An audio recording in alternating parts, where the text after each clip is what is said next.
eat on two. You ready? Yes, sir. 5 count. 5, 4. You're in tune to Chicago's most popular college music radio station. 89.3 is WKKC. This is Focus Talk, the thought-provoking, solution-oriented talk show daring to make a difference in our communities. We're talking on a regular basis because the answers really matter. What are we talking about? Well, we're talking about politics, music, history, television, and then from time to time, we are spotlighting positive people who are doing positive things right here in the Inglewood community, throughout the Chicagoland area, as well as the entire nation. I'm your host, Dennis Snipe. Joining me today in the studio is Miss Tammera L. Holmes, who is the founder and president of Aerostar. How are you today, Tammera? I'm doing great, Dennis. Thanks for having me. Thank you for coming out and being a part of today's show. Now, what we can do, let's start from the beginning because we got a lot to talk about. What is Aerostar? Aerostar is a company that I started almost 10 years ago. We make 10 years next year. I originally began the company to do airport consulting, which is my background, airport planning and design. My degree is in aviation management.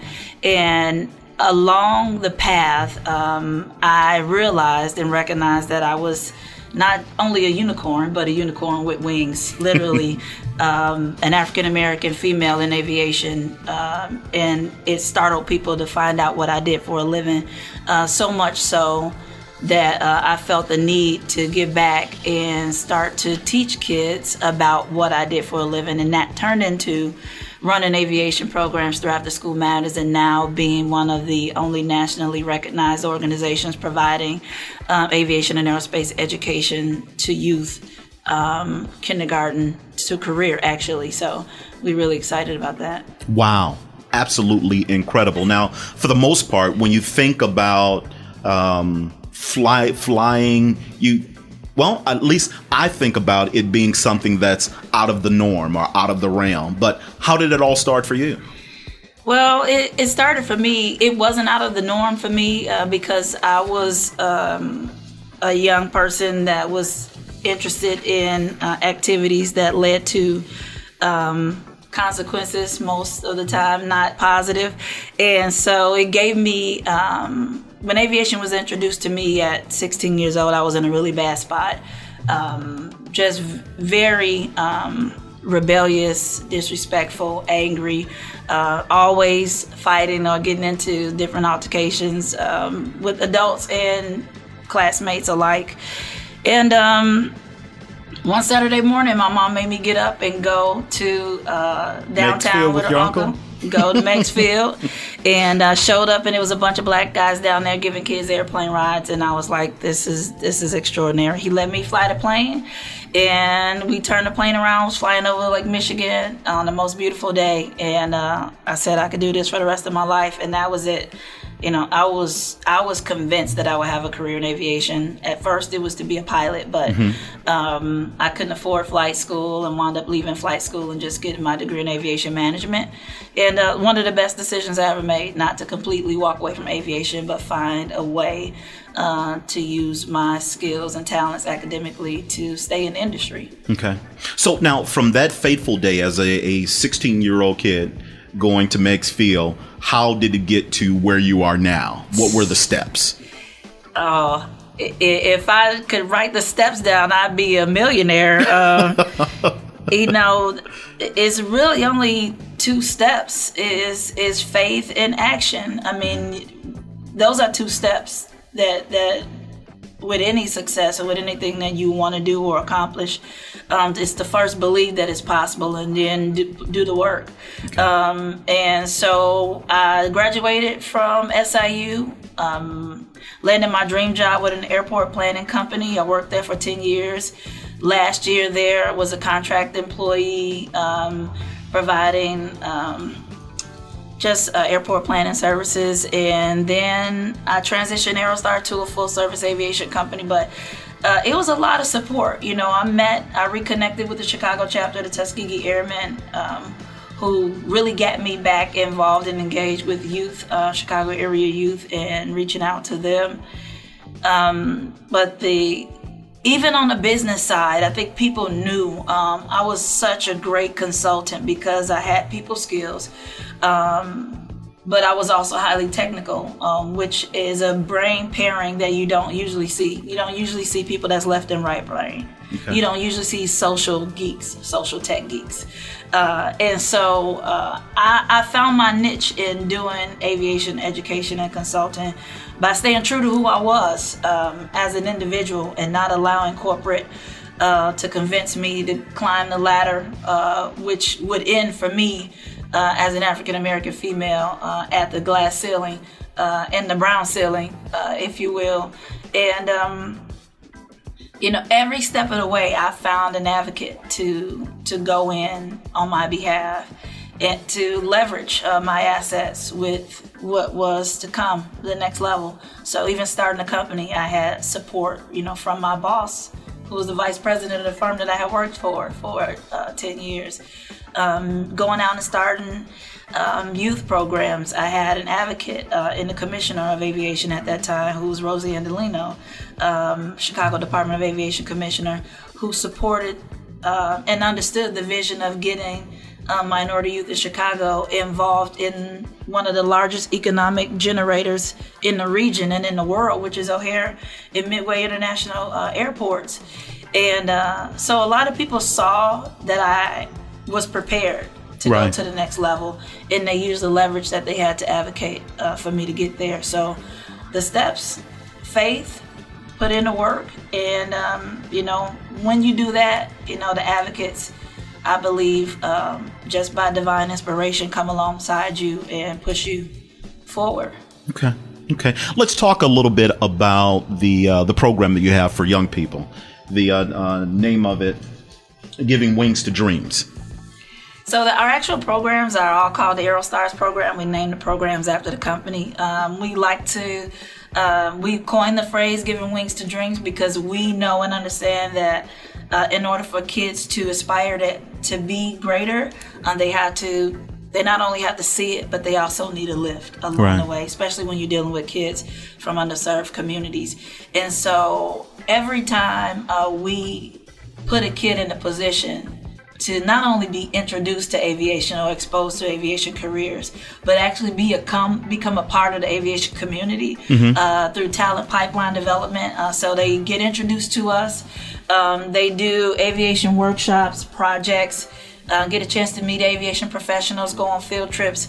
And once they get hooked, it's up to us to get them to what's next. So we do drones, remote control helicopters, remote control aircraft, flight simulators. We do airport projects, airline projects. We've had kids do everything from design their own model aircraft, concept aircraft, future aircraft, design their own airports, what an airport would typically look like into the future. We had kids do projects on space colonization, Mars colonization, and interstellar space travel, what the future of our presence as a species is in the stars. The t-shirt I have on today is "We are all made of star stuff."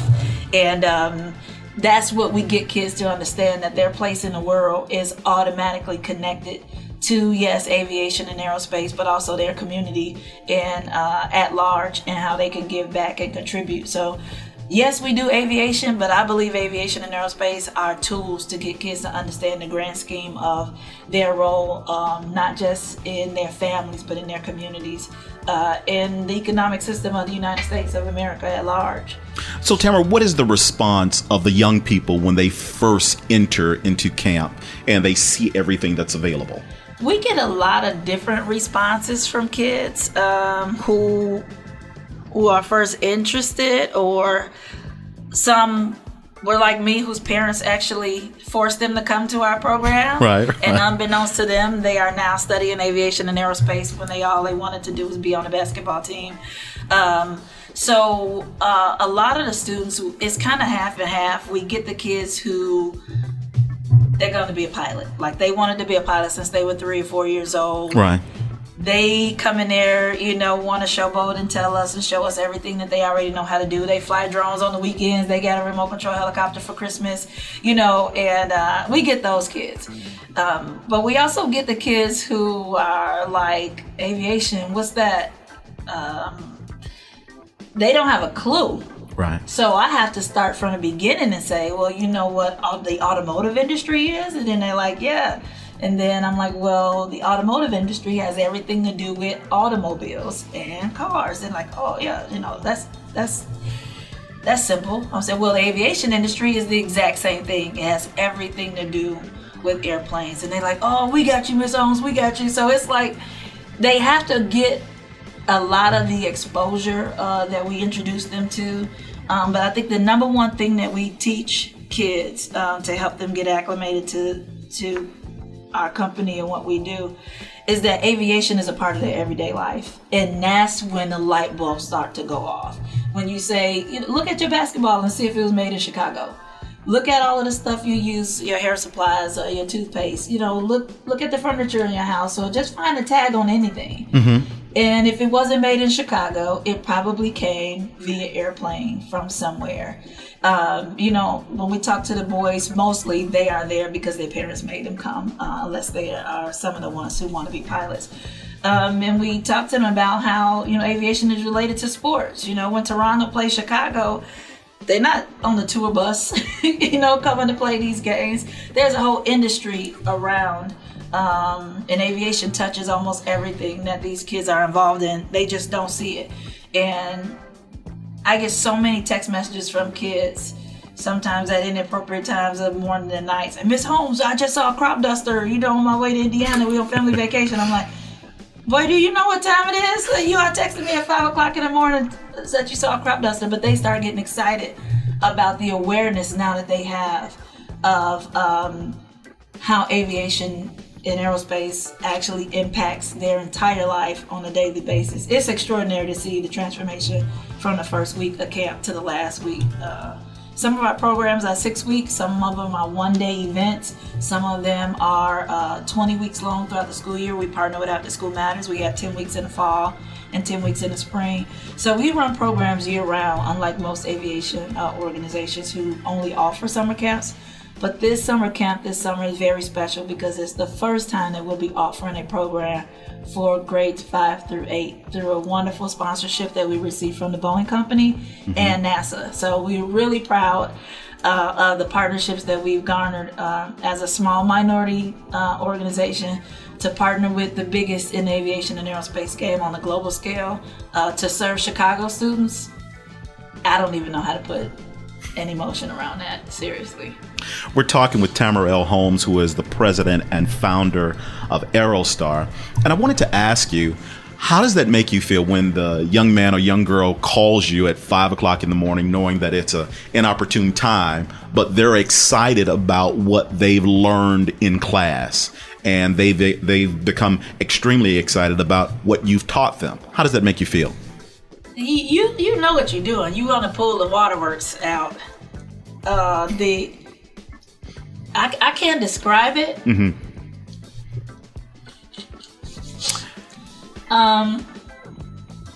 Tears of joy. It's okay because once we see so many different things that are going on negatively in the city, on the news, what's going on, but to see young people excited about life and to know that you're responsible for that is absolutely incredible. Yeah, that's crazy because, I have kids now who are licensed pilots and they're still in high school. Wow. Just wrap your head around that. Yeah. Licensed pilots who can actually do it.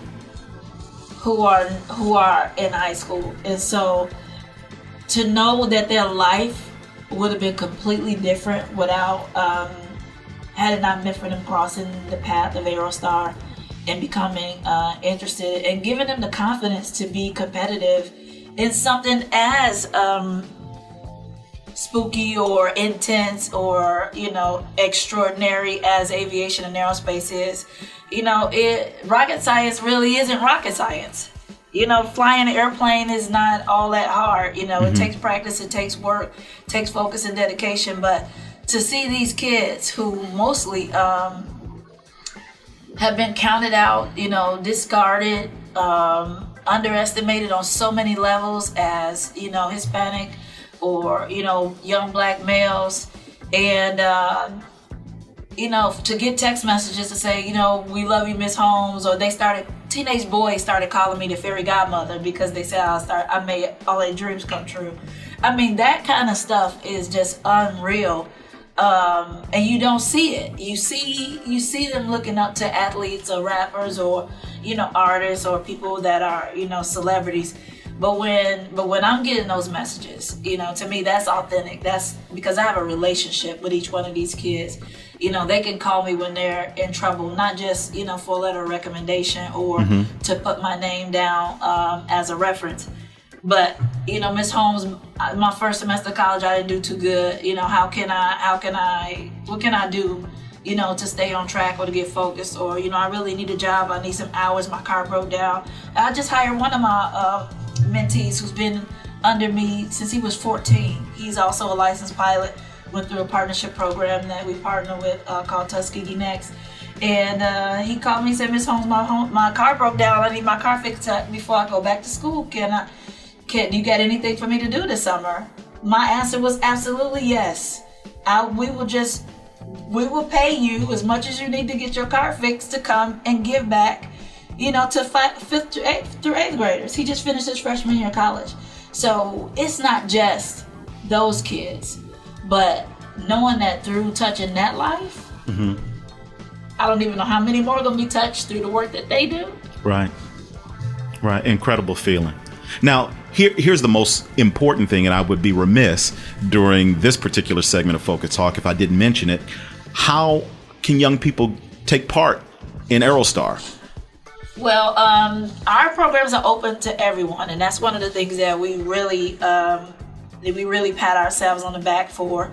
You can visit the website, avioninstitute.org. It's AVION institute.org. Sign up for the newsletter for upcoming events and program dates and times. If you have a student interested in that's in 5th through 8th grade that's interested in being a part of the Aerostar program in partnership with Boeing and NASA this summer, that starts on July the 10th at the Harold Washington Cultural Center. Please visit the website, Avion Institute. Again, that's AVION institute.org. The registration link is right there, and you can go to Eventbrite from the website and sign your student up. So there are no prerequisites. We ask that kids be teachable, be coachable, and be respectful. We're not asking for copies of report cards. We're not asking for GPAs. We're not asking for a resume or what they do as far as extracurricular activities. We're looking for the kids who have been diagnosed on medication for ADD or ADHD. We got some stuff that'll help them calm down or help them get excited, whichever one needs to happen first. And, we've just seen amazing turnaround of kids who have been just underestimated on every level. And we are excited about the opportunities that we're able to provide for kids at a younger age because we know that most students minority descent fall off in math and science as early as 3rd and 4th grade. So to get them engaged and confident in some real hardcore physics, math, and science and technology at the level that we do it, we do help kids get better grades in school just by providing them opportunities to build confidence in areas that they normally wouldn't have time or opportunity to do in the classroom setting. Okay. All right, Tammera, it has been a pleasure. It seems as if though the time has just run past. We're out of time, but thank you so very much. I applaud you for the work that you have done, and please know that the door here at Focus Talk is always open. You don't have to knock; just come on through. Thank you so Please much. keep in touch with us. Let us know what's going on with you and with the young people and with your phenomenal career. Thank you so much. I appreciate it. Thank you. All right. You're in tune to Chicago's most popular college music radio station. 89.3 is WKKC. You're watching Focus Talk TV with your host, Dennis Snipe. We're out. Boy, y'all love to pull the tears. I'm telling you. It wasn't intentional, but then again, based on who you are and what the phenomenal work that you've done, tears of joy. Yeah. Because it's much better to have these tears coming about a young person growing and developing, as opposed to looking down at them in a body bag. Oh yeah, and I didn't bury too many of my own. Sir, can you start? Can you record some more? Because some of I need some more of that meat that you all were talking about. And you were just you the pro, brother. Just I'm